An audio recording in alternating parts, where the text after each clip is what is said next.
নমস্কাৰ।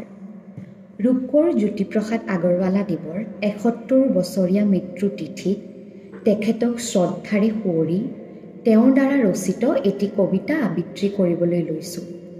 কবিতাৰ শিৰোনাম বিশ্বশিল্পী, কবি ৰূপকোঁৱৰ জ্যোতিপ্ৰসাদ আগৰৱালা। কবিতাটো আবৃত্তি কৰোঁতে কিবা যদি ভুল হয় ক্ষমা কৰি দিব। বিশ্বশিল্পী। শিল্পী মই তিনিও কালৰ, অতীতৰ, বৰ্তমানৰ, অনাগত ভৱিষ্যতৰ।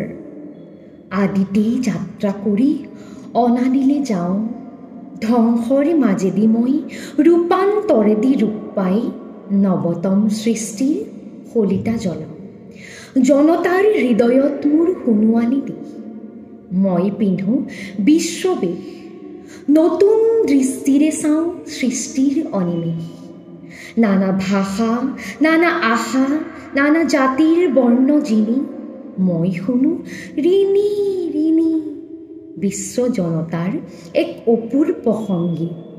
সেই সংগীতৰ প্ৰতিধ্বনি তোলো মোৰ গানে সুৰে, সাম্যৰ সমৃদ্ধিৰ সৌন্দৰ্যৰ মহামহত্বৰ পাতিবলৈ শান্তিৰ নবলো এই পৃথিৱীত।